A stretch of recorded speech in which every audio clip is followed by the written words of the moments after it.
So today our discussion will be on how to code RSI divergence signal in Pinescript. I researched a lot in YouTube and Google and I couldn't find a single Pinescript coding on RSI divergence, and I realized why, because the coding is pretty tricky. But I think once you go through the coding in this video, this will give you a massive step ahead in your coding skills in doing many things, not only the RSI divergence but also in stochastic divergence and also in on-balance volume divergence as well. So this is given pretty beautiful signals here. So buy signal there, which led to a consolidation right now. This is pretty recent. So buy signal there, which led to a minor consolidation, but then it broke down. Really good buy signal here and here, led to a massive reversal, and also here led to a massive reversal there.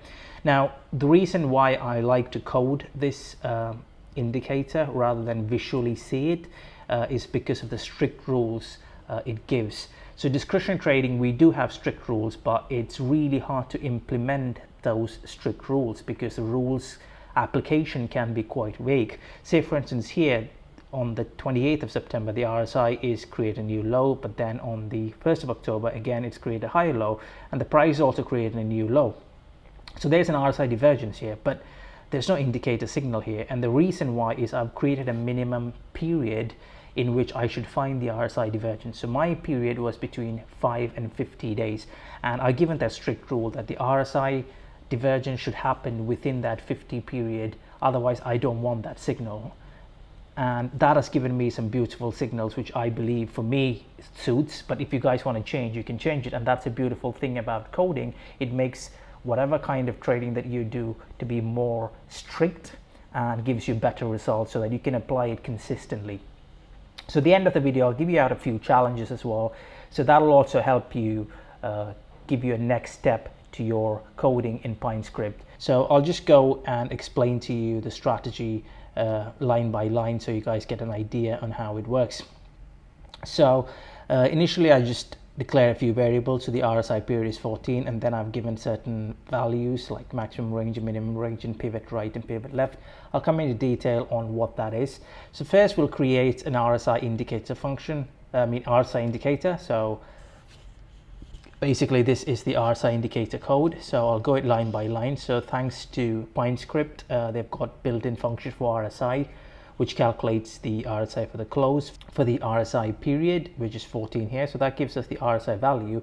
And then I'm going to plot that RSI value here. So I use the plot function, and then that gives me this black line here. But then I also need the dotted lines here, which describes the oversold and overbought condition. So I put in like a H line, which is basically a horizontal line, and the style is dotted. So that gives you 70 and 30. So that gives us the overbought and oversold. And then I fill this overbought and oversold sign with the color dot fuchsia, which is the pink line that you see.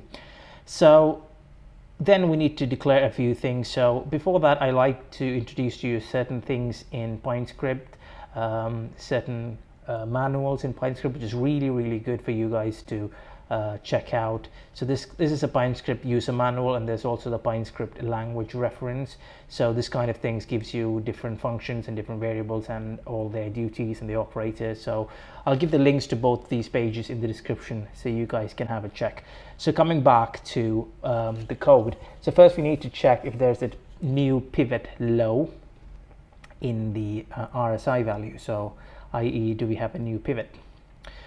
So basically we use the pivot low function. So pivot low function, what it does is that it checks the RSI value, which we calculated here, and then checks from the left to the right, that's 5 period, and it gives out a value whether it's true, or if it's true it returns the value of that low, or if it's false it returns an NA. So the NA function checks whether the value is NA and returns a true value. So this question mark and this thing is ternary conditional operator.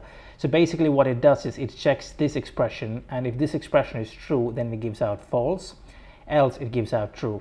So this condition, pivot low true, basically checks whether there's a new pivot low for the RSI, and it returns a true or a false function to the pivot low true. We'll come to this function in a bit, but then before that we need to understand how the RSI is basically calculated, RSI divergence. So it basically takes a range of a certain amount of days and see whether we've created a new low in the price and the RSI has created a new high. So in order for that, I'm creating a new function. So if you go to an example for people who don't know what a function is, so declaring a function is pretty simple. So a function basically does is that it gives you a job to do. So it's like a brain, the lungs has a function to do, but for the lungs to function, the brain has to give a signal to tell the lungs, hey, breathe in and breathe out. That's basically the function of the lungs. So similarly, you can create a function, for instance here, f of x comma y, and give a job for it, that's x plus y. This equal to and greater is how we decide that this is a function. So when you call b equals f of 2 comma 2, so this function will be called, and it takes this 2 and this 2 and adds them both and returns that number to b. So basically f of 2 comma 2 will be 2 plus 2, that equals 4. So now b is going to be 4. Same thing can be done for the open and close. So a equals f of open close. So what it does is that when you call f, so open and close will be added and a will be given that value. So this is a single line function. We also got multiple line function where we basically create multiple lines for the job to do. So here we've created a multiple line function, and be careful when you create a multiple line function, there is space to be made, a tab to be made. So what this function does is take that value, which could be the pivot low that we calculated before, and then checks which bar did this happen. So that's where the bar since condition can be used. So basically it counts the number of bars since the last time the condition was true. So it checks this x and it sees whether this x equals true. So once that is calculated, it's stored into bars, and this bars basically checks whether it's in the range that we have decided.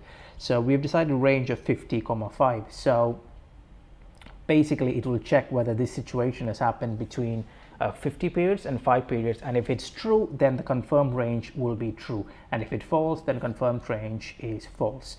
So that's basically this function, and this function we're using to check both for the higher low for the price, higher low for the RSI, and the lower low for the price.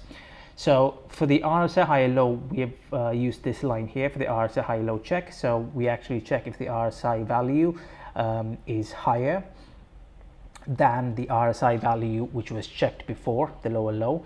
So for that we use a value when function. So value when function is basically it checks this condition and it checks its occurrence, and then it basically gives you the value, and we check if the value is greater for the RSI value, and we also confirm the range for that, and that's again basically this bars since function here, and we calculate the minimum range whether this has occurred in that between 50 and the 5 days.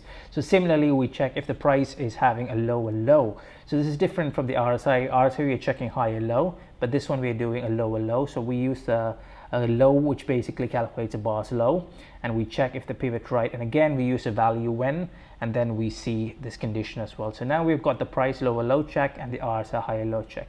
So now we can confirm the bull condition. So for the bull condition we need to confirm that the price is a lower low, which is this one, and the RSI is a higher low, and also the pivot low is also true. So once these three conditions are set, now we're ready to plot. So again we use a ternary conditional operator here.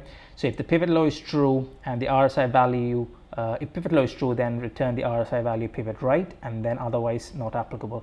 So these are basically the line that we draw. If you can zoom it in, you can see we've drawn like a line here.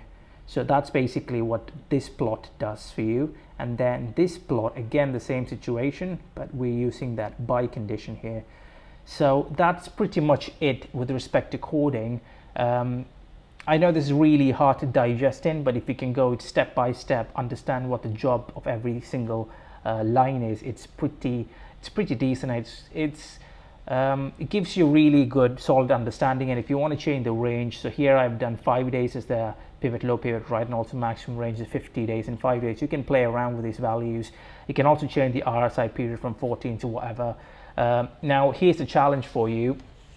Now the challenge for you is basically this. Instead of doing the buy signal, why don't you try the sell side as well? The codes are very similar except for minor changes here and there. So I'll leave the codes anyway in the description for you guys to check out. That's the number one challenge for you. Try to create a sell side as well. And then the second thing is do this for the stochastic. So for this, we've done the RSI divergence. Now try doing this for a stochastic. I'm pretty sure Pinescript has got a stochastic built-in function as well. And then I want you guys to do an on-balance volume divergence as well, because that'll be really good, because that's kind of like a leading indicator, because we're taking volume into consideration. So basically we're creating a price is lower low, but then volume is creating a different divergence. So that one as well would be a third challenge. And then the fourth challenge for you guys will be to backtest the strategy. So we've got the buy signal, now create a strategy which exits this once you enter the trade for the buy. When are you planning to exit your trade, and backtest over a substantial period of time and see whether the strategy works. So I hope this really helps you in improving your coding skills in Pinescript. Feel free to ask me any questions in the comments or email. Hope you like it and have a great day.